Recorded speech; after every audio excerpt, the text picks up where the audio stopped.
Okay, hi, I'm Monique Flash. I'm from the Glenview Public Library, and welcome everyone. Thanks for being here today for the kickoff event for the Glenview Public Library's 4th annual Glenview Reads Together. This year we're featuring March, Book 1, handy dandy. A coming of age story of John Lewis and the Civil Rights Movement told in graphic novel format by Congressman John Lewis, Andrew Iden, and illustrator Nate Powell. Our program will begin with an interview of our featured speaker, Mr. Powell, followed by time for questions at the end of the interview. For those of you at the library physically, please write down your questions and give them to Janet or Linda, who will then send them to me online. For those of you participating from home through the Zoom, please submit your questions through the Zoom chat. We are so pleased to have the opportunity to present Nate Powell as our featured speaker this afternoon. Mr. Powell began self-publishing his work at age 14 and graduated from the School of Visual Arts in 2000.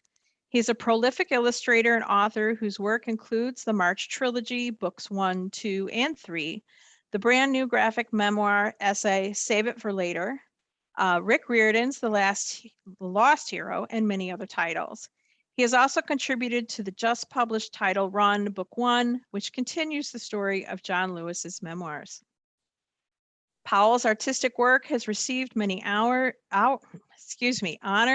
to name a few: a Robert F. Kennedy Book Award, 3 Eisner Awards, 2 Ignaz Awards, and the National Book Award for Young People's Literature for the conclusion of the March series.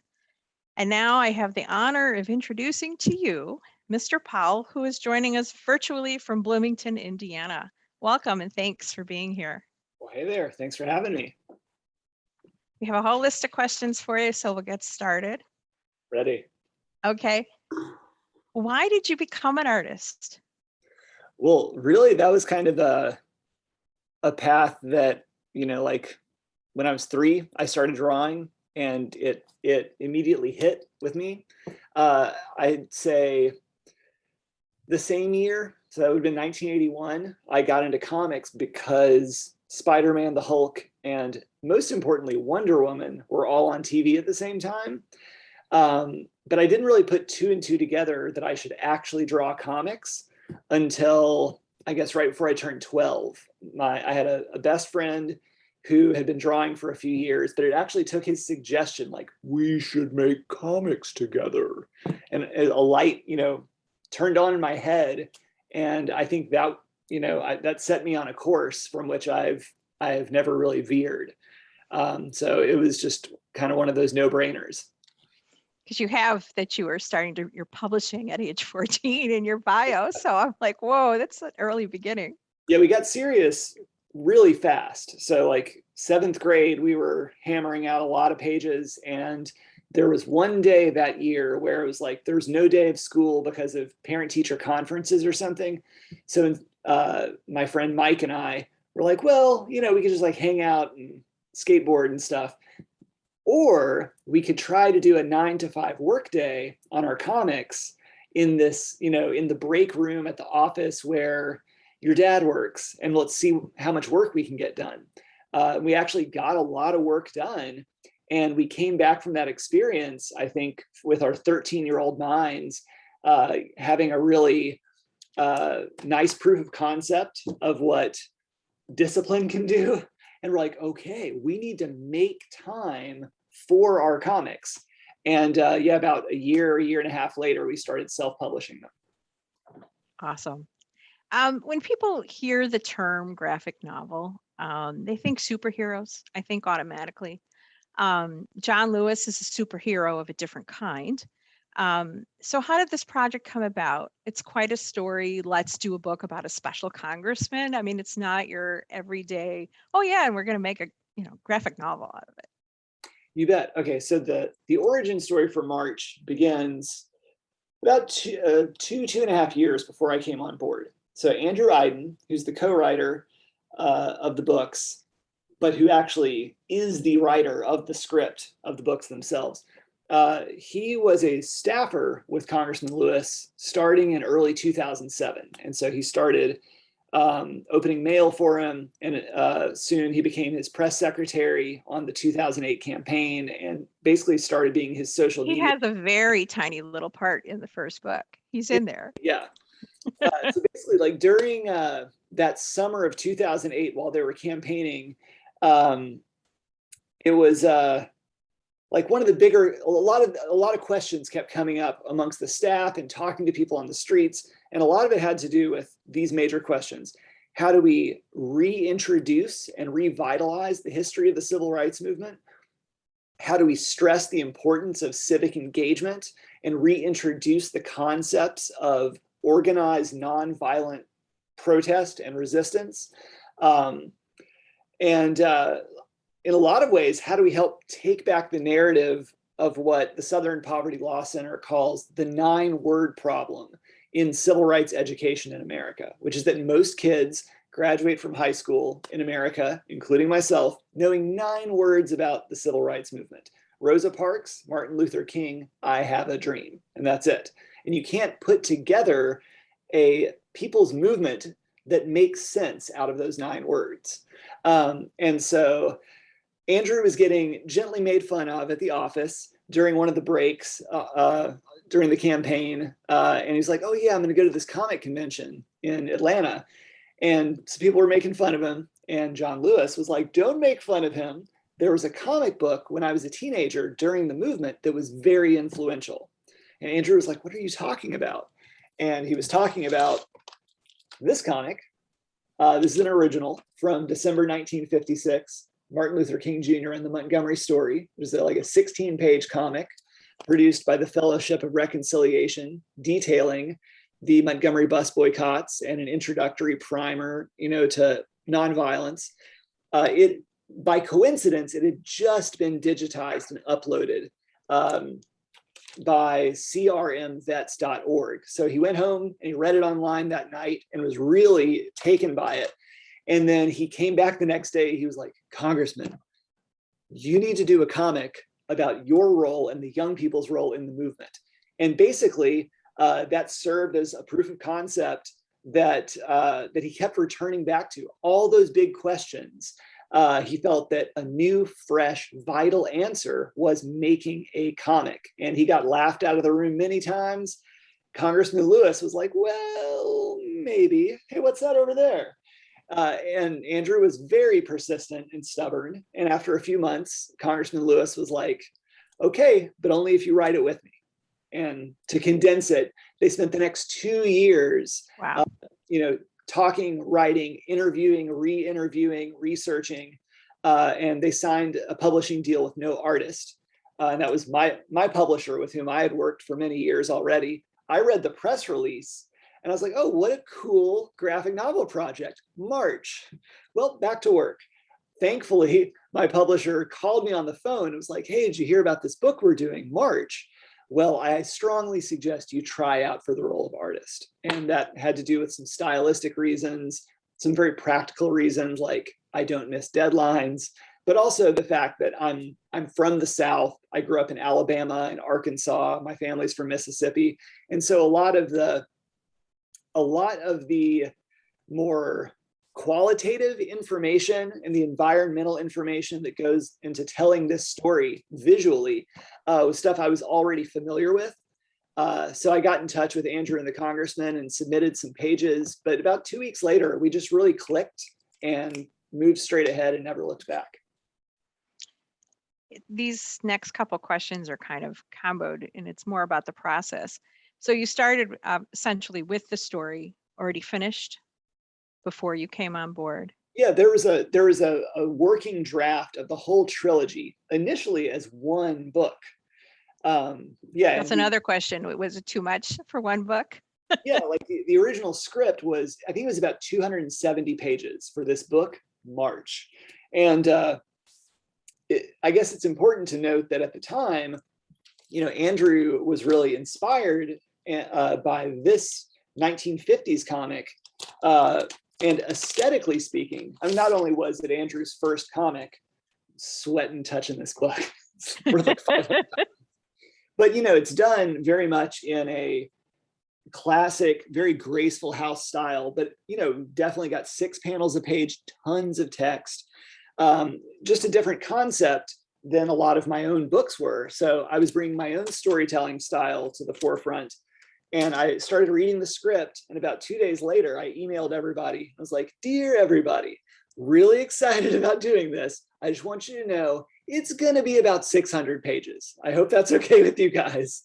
And, I worked on it for a while, just expecting it was going to be this big brick of a book.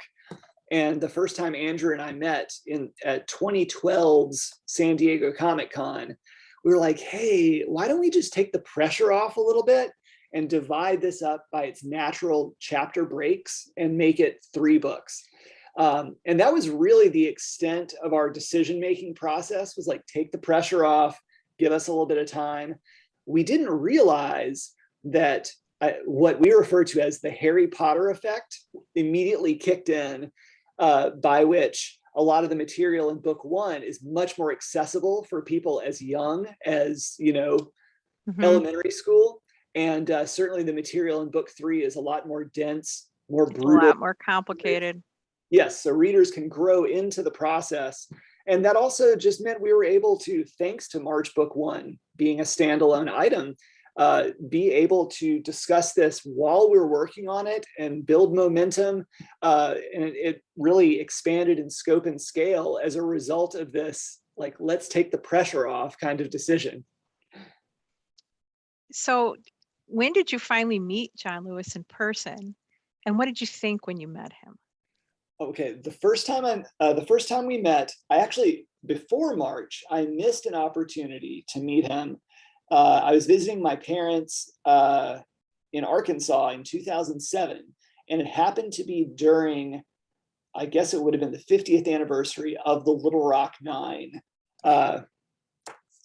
And I found out on the news 15 minutes after the event was over that Congressman Lewis was there at Little Rock Central High. And I was like, "Oh, that would have been so cool."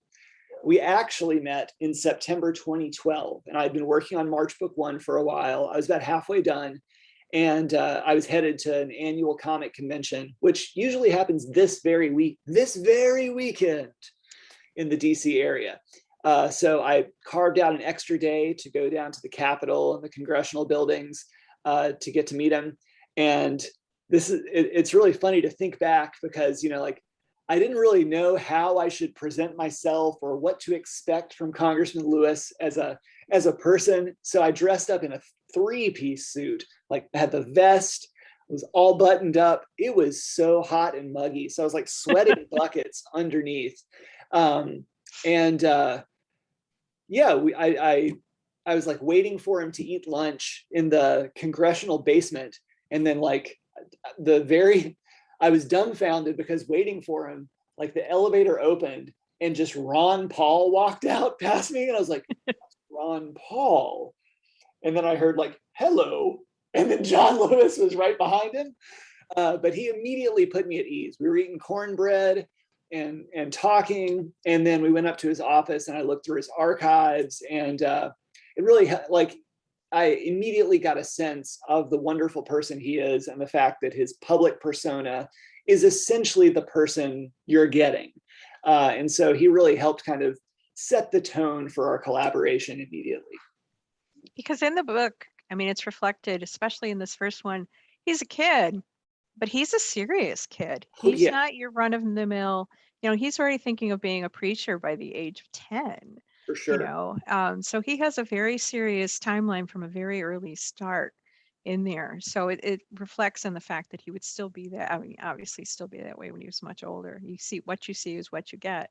Without a doubt. You showed us pieces of the Martin Luther King graphic novel, and that's in color. But why did you guys decide to use only black and white for your drawings? Was it a deliberate decision? It was. There are 3 main reasons. Number one, I'd say half of independent graphic novels and graphic nonfiction are still made in black and white, half are in color. Generally speaking, though, in the indie comics world, black and white is still considered if not the gold standard, it, you know, like it's still considered your baseline approach to making comics. And so that's something that was already accepted within the indie comics world. There is an important, I guess, historical concern, which has to do with the fact that any of us who were born after the 1960s relate to history from the 60s and before in black and white largely. And especially being a child in the 80s and learning from my baby boomer parents about the history of the civil rights movement while I was living in Montgomery, I had visited a lot of these sites in person, but as a child, I was trying to contextualize all this stuff by looking at this grainy black and white video footage and photography. There was, you know, like, I didn't have the vocabulary for it at the time, but sometimes some of the things my parents were saying, like the way that they were misinformed about history was leaking into my processing of history. And I wanted to do what I could to push back against that. So one way to bring us all closer to the history for anybody who's under 50 is simply to remain true to that black and white palette. And I guess the offshoot of that is that I do a lot of comics with color washes or in full color, but I didn't necessarily feel like it was going to bring a lot to the narrative by adding color. However, it would take twice as long to do each page. And so, like, March is a very successful set of books, but even in that, like, there's just not a lot of money in comics. And as a professional, it's a matter of like, can I actually make a living doing this in full color? So like that level of practicality has to be stated. I was like, okay, I can do up to 10 pages a week if I have to, if I keep it in black and white. So all of those combined to be like, yes, that's how it's going to happen. Can you give us, and going into that detail, can you give us an example of the process of creating a graphic novel? I have a feeling a lot of our audience doesn't have a clue that it's such a collaborative process. Do you do the text, obviously, from what you've said, the text first, and then we've got drawings, or is it a different method? What's your personal method? Are you starting at the beginning of the story? Are you just going and doing layout? Because that is a big, huge thing as well. You need to lay out your panels. You need to lay out your sizes, almost for thumbnail purposes, like a movie does as well, your shots, so to speak. You bet. How do you do it all? Well, the good thing is because no reader sees any part of the process except the finished printed books. Yes, there's 80% of the labor is invisible, but it also means that there's no set way. Like the industry has let go of any set way to write a script. So I work with some writers who just do free prose. Like they start typing in a Word document and that's the book. And then I break it up as an artist strictly according to my own storytelling methods. Some people, like Andrew, work closer to a Hollywood script format, except they're blocking things into suggestions for pages and panels. Some books are super regimented and like you've got to work with the limitations. Like the Rick Riordan book I did. Before I started, they're like, just so you know, we know you've got your own style and everything, but this book will be 188 pages. And my friend Rob, who wrote it, he was like, this is just the way these books are, man. So like, just like with music and everything, like where your limitations define your aesthetic, it's kind of fun to work with different sets of limitations on the page. It produces for interesting and different work. So for this, I went from more of like a regimented movie-like script divided into pages and panels, and then I kind of threw the page and panel distinctions out the window, and I sort of reset those myself. And it is working on March was a very organic back and forth working process. And a lot of that had to do with the fact that Andrew and I were learning how to write and draw for each other during the course of doing March Book 1. And then, so for those who move on to March Book 2, which is our favorite from a collaborative standpoint, we figured out like what the other person likes to draw and what the other person is looking for with their words. But yeah, so I would go from the script and break it down into panels. And then I would do like what we refer to as thumbnails of the entire book. These are thumbnail sketches of a French translation of March just for the cover. But like I would do every page about this big, loosely in pencil, just to block out that there was enough space for everything and that there was enough clarity in the storytelling. And then I go in and I do pencil versions of the entire book, and I pencil in the lettering, and I send those back to Congressman Lewis, to Andrew, and to our editor. And then we all get in the ring and talk about things. And then I go back, I letter it in pen, I ink it, I do the washes. Here's a page from March Book 2 and March Book 3. And then once I finish these off, like we're still not done because there are rounds and rounds of editing, corrections. And a lot of that is specific to the fact that this is historical nonfiction. That also changed over the process of the book. March Book 1, you know, like we were fortunate that so much of this is directly from young John Lewis's perspective. It functions, I mean, it is history and memoir, but Book 1 is heavier on the memoir side because of the relative lack of media documentation in the early protest movement compared to 1964 or 65. We benefited from that. But as the books progressed, our accountability and our responsibility definitely tightened up and increased. And so we just had to adapt with our processes when we had less wiggle room to kind of fill in gaps, visually speaking. Hold that thought because there's Sure. a question later that goes on to that. I'm trying to see if I can pull it up now. Yeah, well, why not? And obviously there's an incredible pressure to portray events accurately because this is a nonfiction memoir. So how do you do that? And it's also a memoir. Are you doing it from his references? Obviously you're using some, as you talked about, media as reference. You take liberties with the angle or the viewpoint to make it unique to your book as opposed to the shot that everyone's seen, and the fact that you're looking through Mr. Lewis's eyes. Yes, okay. I took reference from all of those sources.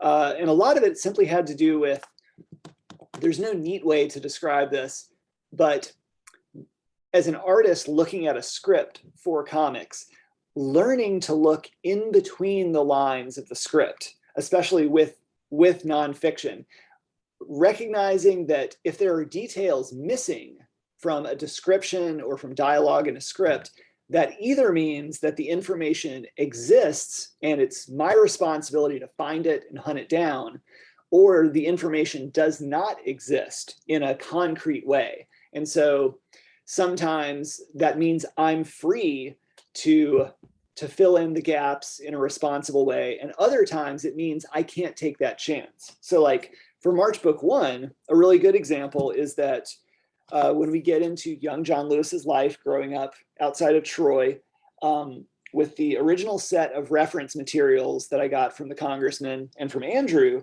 I really only had, I think, one photo of him as a boy, and I had a blurry photo that had his parents. And there's only one photo in existence that has a shot of part of his house in part of the picture. And I was like, oh man. Fortunately, like I was familiar enough with the Black Belt of Alabama and the agricultural part of the center of the state that I was like, I think I've got this. But I was like, Andrew, seriously, man, surely Congressman Lewis has some more photos and stuff you guys can send me, right? Oh.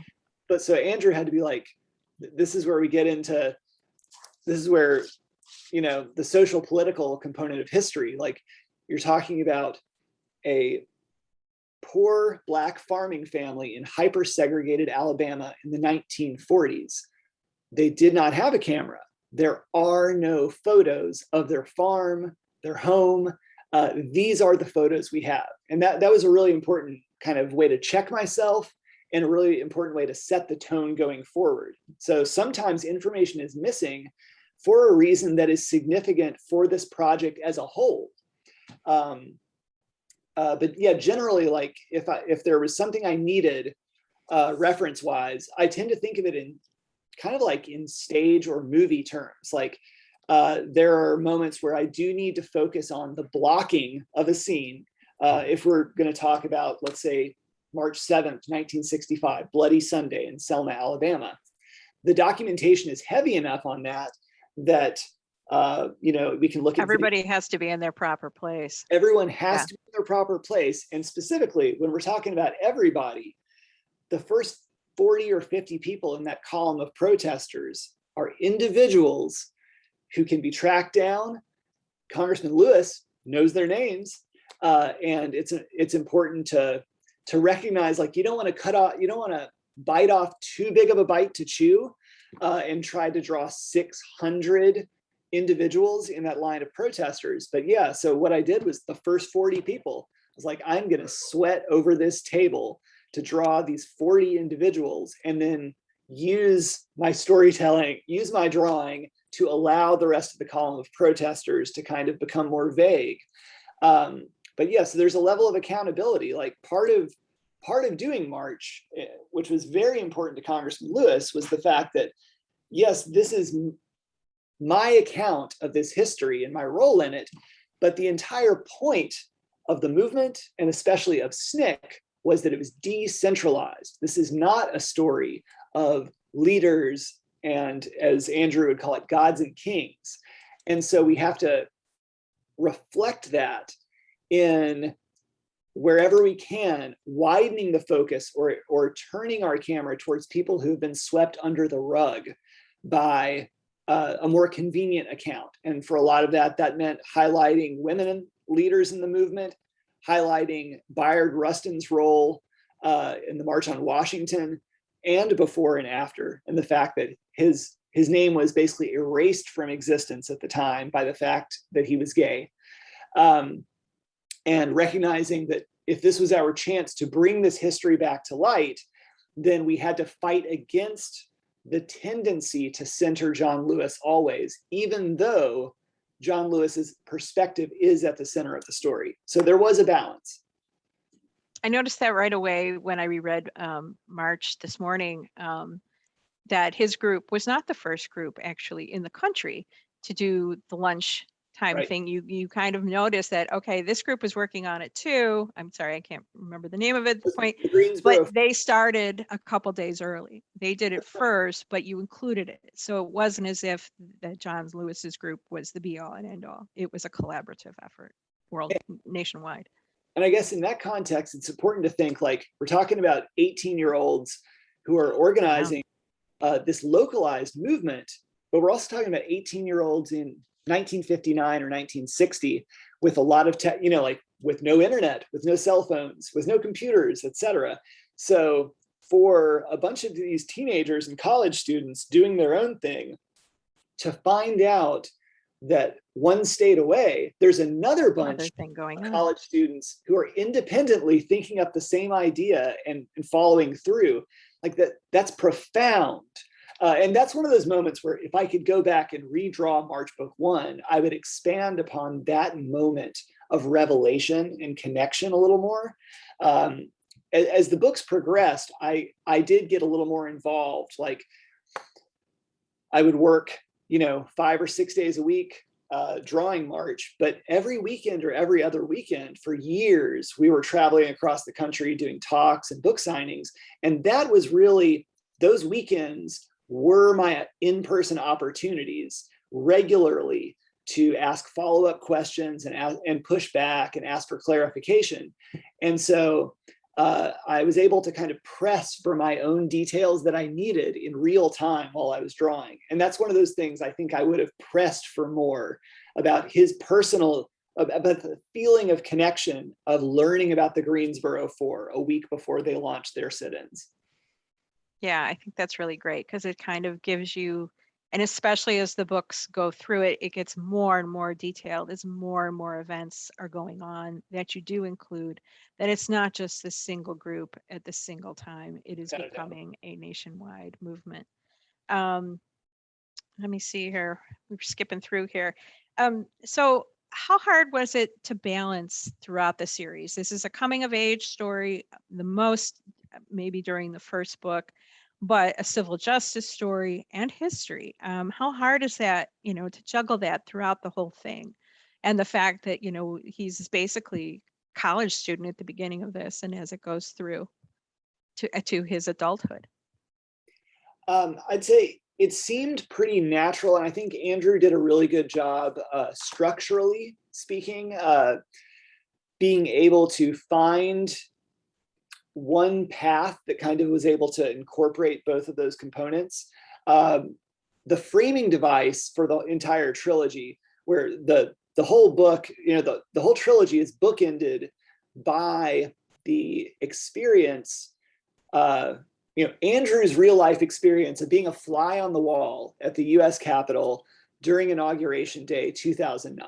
And so getting to spend the day with John Lewis, and the way that it's communicated in March, the way he's talking about the spirit of history being at work and how he feels like he's traveling through time and through history.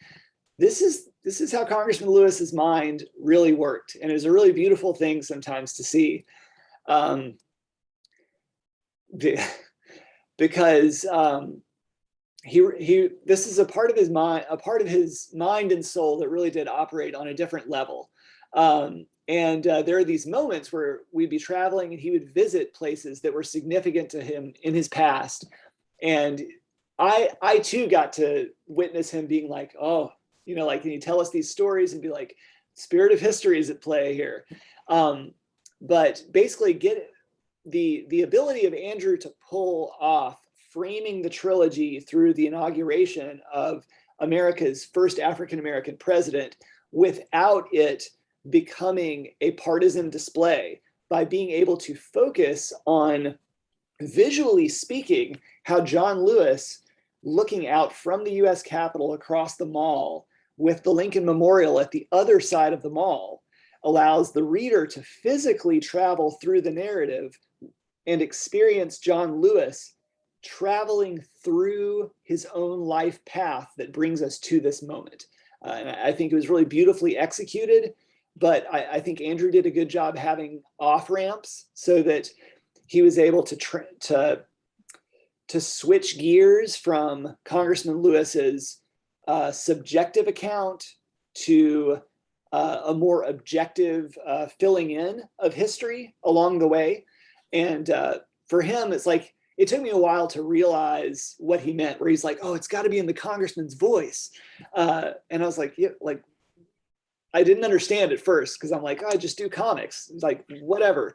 But then I understood, not only did he really mean the way that Congressman Lewis has always been an oral storyteller in the speeches he writes and gives, but the fact that there's a consistency to the narrative through using the voice of John Lewis in terms of the grammar, the wording, the cadence, which allows that more objective and subjective account to coexist seamlessly. That's a big process. It is, yeah. 3 books. And there are moments where, like, during editing and stuff, you could notice, you're like, oh, yeah, Andrew would be like, I slipped up here. I got to stay in Congressman Lewis's voice here. That's funny. Were you surprised by the response to these books? I mean, nobody had tried anything like this maybe before, this combination of all those forces that we were talking about. Were you surprised that you had young kids at Comic-Cons dressing up as John Lewis? I saw one of those photos and I thought it was, oh, this is classic.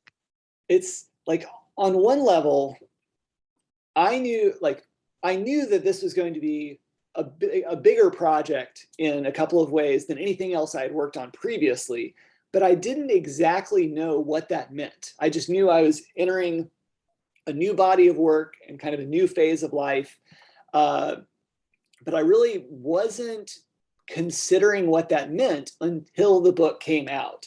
For Andrew and Congressman Lewis, I think, like they were newcomers to publishing comics.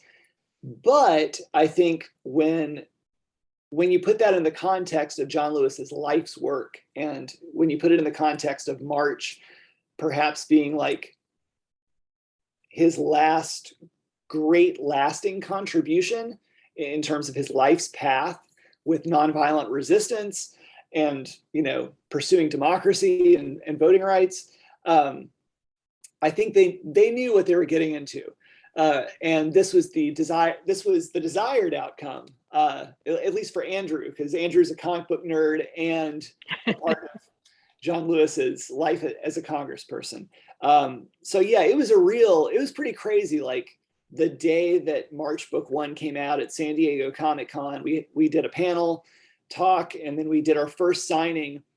And when we got to our booth to do our signing, the fire marshal had already threatened to shut down the signing because of the longest line at San Diego Comic-Con at that time. And I was like, oh. And the next level then was like, the line was long enough that people were able to read all of March Book 1 sometimes before they got to the signing line. And so they had questions. Like on day one, people had questions about the content, and it became a really organic experience. And so we were already talking to librarians and teachers in the signing line on day one. And that's kind of like that evening, we had to kind of be like, okay, let's huddle.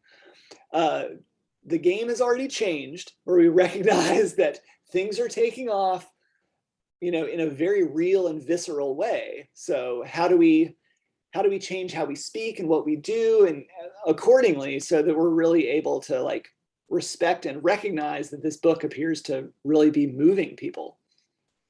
We've definitely made a splash in the librarian world for this. Most librarians have been into graphic novels and what have you for a long time, and there's some excellent nonfiction ones out there, but this one, with its accolades, with its topic matter, and with awards, we love awards because that means we can buy more copies of things. How did you expect that world either to embrace you? That's something I was actually kind of blind to. Like, if I'm discussing this in the context of like my life as a cartoonist, before March Book 1, I kind of had a snooty author's relationship to the books I make. And a lot of that had to do with being like, well, I just write and draw my books. They get published. They find their way on shelves, and people find them and read them. And I was like, I don't need to consider the readership or the potential readership of my books. And a lot of that is being like someone who came of age in the 90s, especially in underground punk. There's a lot of that baggage of like, being like, what can I do to not sell out? And for a lot of that, it's like, sometimes it's poor decisions where it's like, I need to not consider where another person is coming from if they're reading my book, and how I might meet them halfway.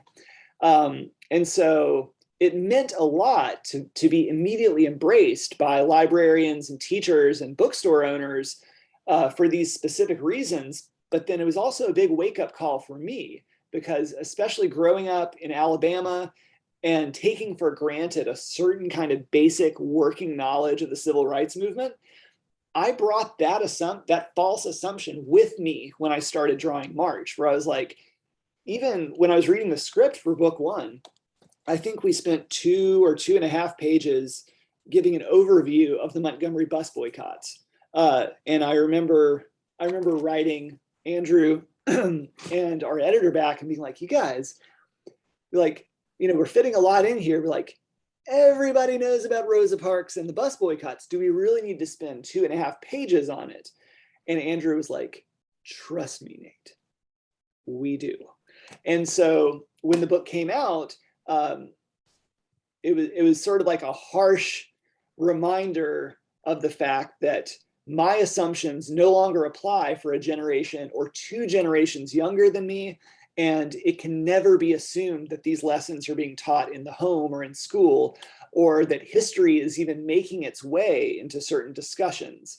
And that forever changed the way that I made the rest of the trilogy, but also it changed the way I've made every book ever since. So like, thanks to interactions with educators and librarians, the entire way I approach my work is completely different now. Thank you. Because I did appreciate that as a history nerd, that you did include, even if it was slightly off screen with just text, you included that so you could get a very good timeline from these books of here, here, here, here, here, here. And if Mr. Lewis, Congressman Lewis wasn't there, that's fine, but it was something they knew about, something they heard about, something they built on with the rest of their movement. So that to me was impressive, because like you said, not everybody gets the same history lessons. Not everybody gets history lessons. Right. And they're going from what they may see in a television commercial or a poorly made docudrama of some kind. So yeah, and you did, when we talked earlier this week, you were talking about the fact that you guys had to watch also, and I had never even thought of this or had experience with this, was the education level that you had in order to have this material be accessible for schools and for school age kids. And I thought that's something we don't think of necessarily. Kids librarians think of it more than the adult librarians get to. So that's fascinating to me that you had to take this and then look at it as from education standards as well. Can you talk a little bit about that? Yes. So like one of the, was sort of like a landmark moment from the creator's side of the table with March. So March book 1 was out. I think this came out August 13th, 2013. And I think in October, I started drawing book 2. So in between those 2 months,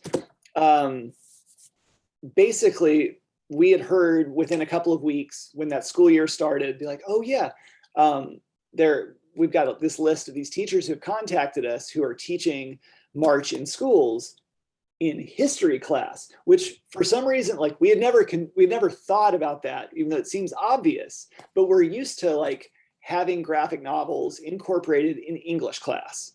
But we're like, of course, it's history. So we're like, so it's used in history, in social studies classes, and in English. But we're like, wait a minute, you guys, how do you keep a history book in history classes? What are the guidelines? We don't know. And so we basically had to do like a, like stop the production train. We need to figure out what the guidelines and standards are as we're approaching writing and drawing the factual information that fills these books from this point on. There's another way that I think from one standpoint, we got lucky by the limited perspective and limited documentation in March book 1. It allowed us to have certain creative liberties visually and environmentally, but things immediately tightened up. We even had to change our own internal rules. So by the time March book 3 was being worked on in 2015, we had a rule for ourselves where, like, one thing I do in all my books, and I certainly did it a lot in March book 1, was I like having chatter in my books. And I really love the sounds of the world outside and the sounds of people. And so there are a lot of just like tiny mutterings and mumblings going on, throughout a lot of scenes. And I added all these. And a lot of it was like, it's fun because I get to put myself in the shoes of all different kinds of people, including unsavory people.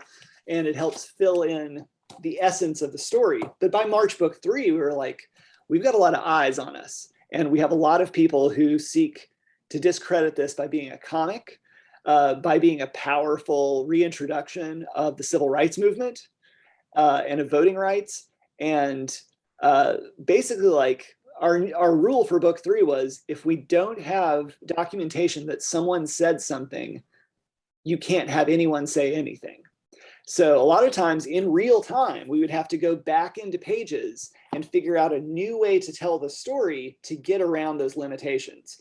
It's important to say that because March is now the preeminent means by which an entire generation of young people learn about the civil rights movement.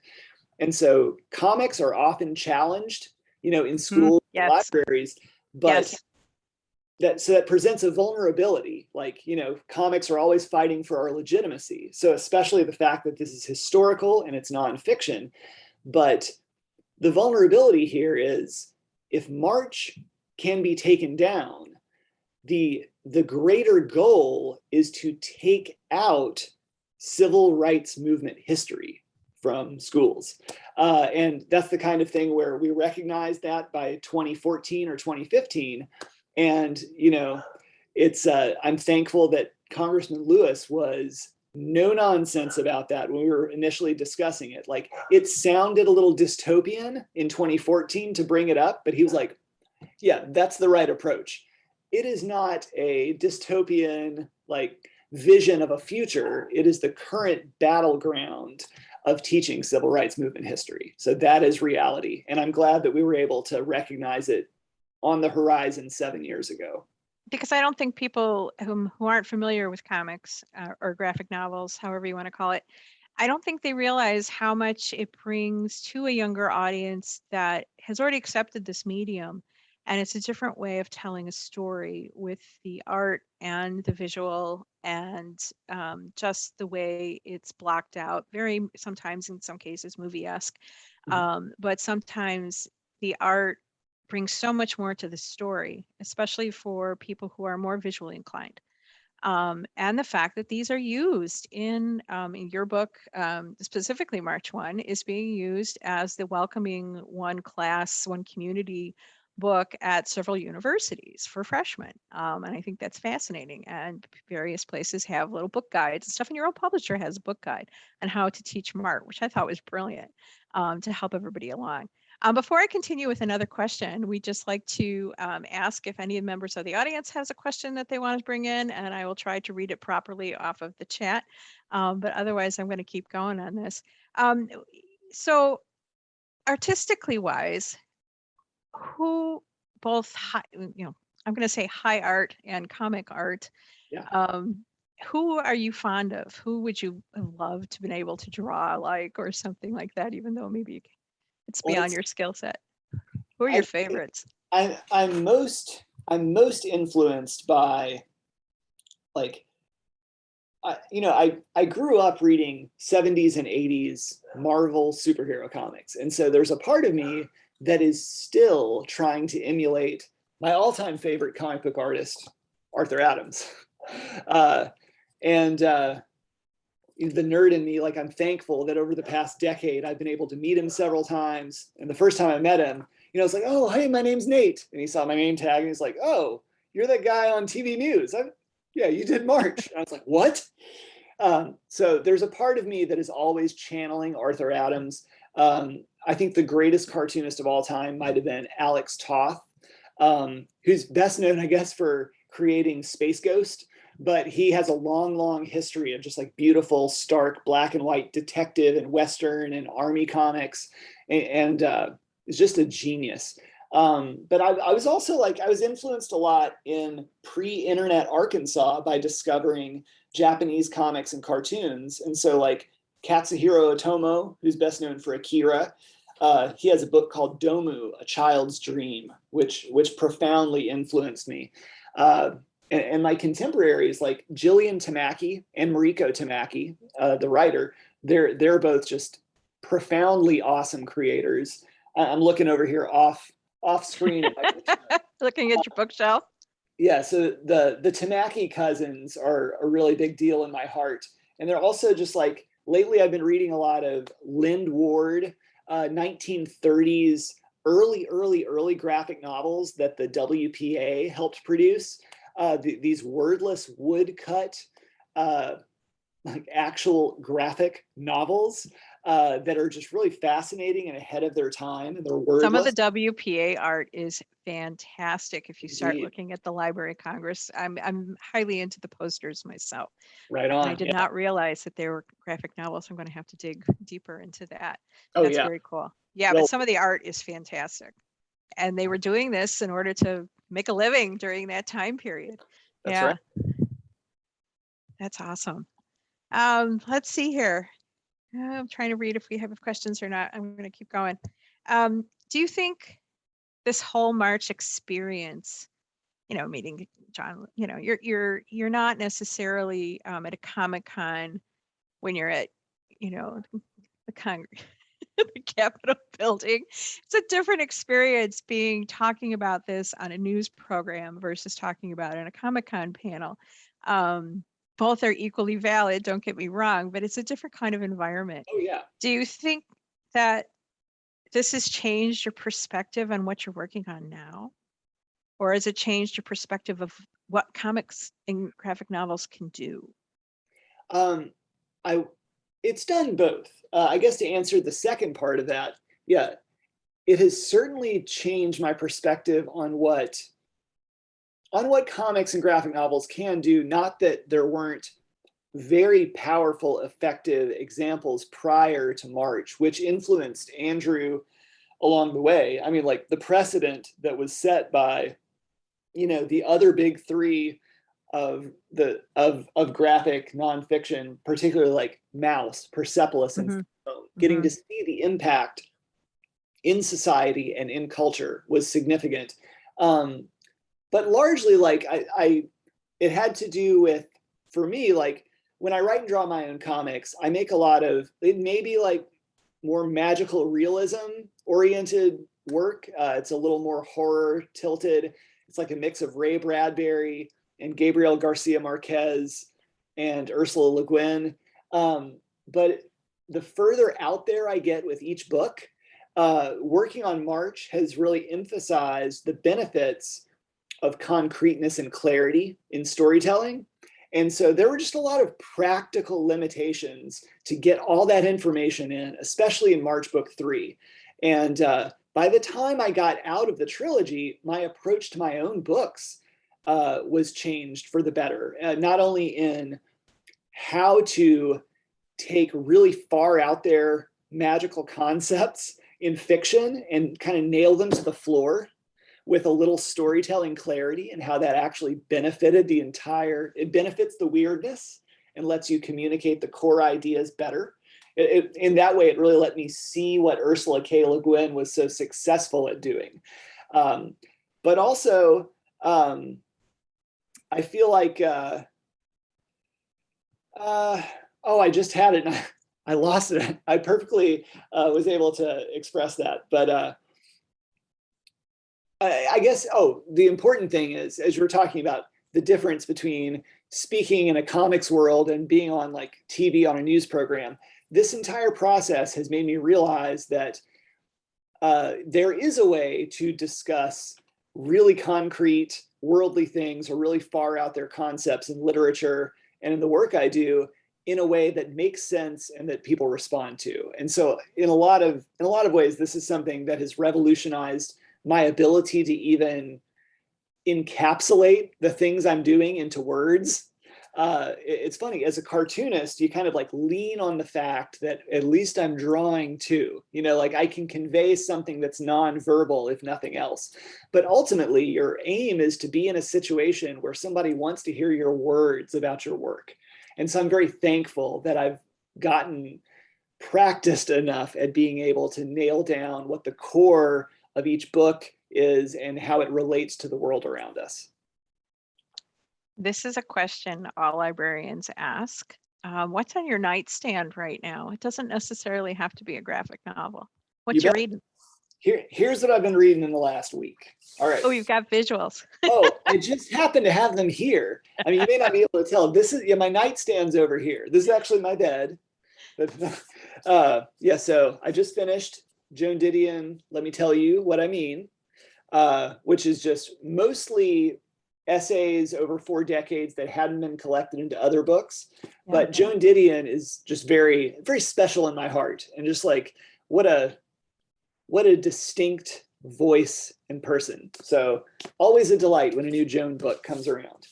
Also, I have never read until now Something Wicked This Way Comes. Like, what a treat. Within a couple of pages, just being like, Ray Bradbury, how do you do it? And I usually just read his short stories. I'm a short story lover. But this, and he has many to choose from. Yes, he does. Yeah, The October Country is like a top 20 all-time book for me. But so this is a real delight. I just read a Spanish graphic novel by Borja Gonzalez, A Gift for a Ghost, which is right up my alley. It's just like, it's a very intuitive kind of storytelling with very little dialogue, with lots of magic and interdimensional time traveling components. It's beautiful. And then during the pandemic, I've been reading the entire Chris Claremont X-Men comics run with my 9-year-old. And those are the I was comics. going to ask that when that you brought up that artist for X-Men. I'm like, wasn't that during the Chris Claremont era? Because that personally is also a great fan series of mine that I enjoy. So rereading these with my 9-year-old daughter has been, I mean, it's like, this is the best time I've ever read these books. And like, I recognize that X-Men gave me my social conscience as an 11 and 12-year-old. But it's amazing to kind of be on the other side of that equation and have a kid who was raised on March and be able to read X-Men after March and be able to talk about the ways that, discrimination and concentration camps and the struggles that are encapsulated and the othering and the issues of identity and all this stuff that's in X-Men. It's just brilliant stuff. And I dare say, coming from a female perspective, it was one of the first ones where the women in the comic strip actually took their own part and were as strong as the men. Yes, and generally took the center spotlight in Chris Claremont's work and were distinct and conflicted and flawed and just like everything you want characters to be, but consistently evolving and changing and questioning themselves and growing. Yeah. That's awesome. Now I'm almost done with the first 35 issues of New Mutants as like, oh wow, that's huge. So got to get my pandemic reading and rereading it. That's awesome. So here's so how many projects, there's two parts to this question. How many projects do you work on at one time? And two, what are we looking forward to next? Generally, I work on at least 2 books simultaneously. And wow. I'm not saying that to brag because it's not a good thing. And I really mean that it's not a good thing. I've been trying for years to get escape velocity from that. And I mean, the good thing is like, it took me years to get to a level as a full-time cartoonist where I was like financially stable enough that it was a possibility to hope to someday just do 1 book at a time. But the thing about graphic novels is they just take years to do. And so you have to think 5 years in the future, but also just be scheduling things day to day. So right now I'm doing 2.5 to 3 books simultaneously. Wow. I'm doing my own fiction. Usually I'll work with a writer just as an artist, and then I'll write and draw my own book at the same time. And a lot of that means like I have a more limited audience for my own stuff. And because I know that it's going to be weirder and stranger, but more satisfying and necessary, I've got to squeeze it in somewhere. So I'm working on my own book right now. That'll be out in early 2024. And then the cat was just recently out of the bag for unfortunate reasons. I've been collaborating with James Lewin, who just passed away last month, on a graphic adaptation of his very influential book, Lies My Teacher Told Me, which basically documents America's failure, not just in the classroom, but more specifically within the process of writing about history in textbooks to convey history in an accurate way, in a way that sticks with us, in a way that encourages people to think and do something with it. So I'm done penciling it and I'm about to get started inking. So the last month or so has been a little rocky, but now I kind of have the sense of clarity and purpose that like, I need to take this across the finish line for Jim Lewin. Excellent. I think we are up with our time. our time's over. We're so happy you were able to join us for our kickoff event this afternoon. That was fast. I'd like to also invite you to join us, our audience here, for one of our March Book One book discussions or one of the other Glenview Reads Together events. We have a handy dandy brochure in the library and online, so you can see all the dates and what have you for that. You'll find the details on the website, etc. And I'd also like to extend a huge thank you to the Glenview Public Library Foundation for the generous support of this program, Glenview Reads Together. And finally, a super huge big thank you to Nate Powell for being with us here this afternoon. Thank you so much for joining us and entertaining us with your story. How many years did you spend making this? From 1 to 3? Oh, this was about 4.5 years of drawing. Yeah. But then Wow. before that, it was like 5 years of writing and getting ready. So yeah, it was. Yeah. This is almost a 9-year project all around. That's awesome. Just awesome. And if you haven't read book 2 and book 3, oh yeah, get going. Check out the copies, buy them at your local bookstore. Read the rest of the story, so to speak. Again, thank you all for joining us today. Bye-bye now. Thanks, y'all.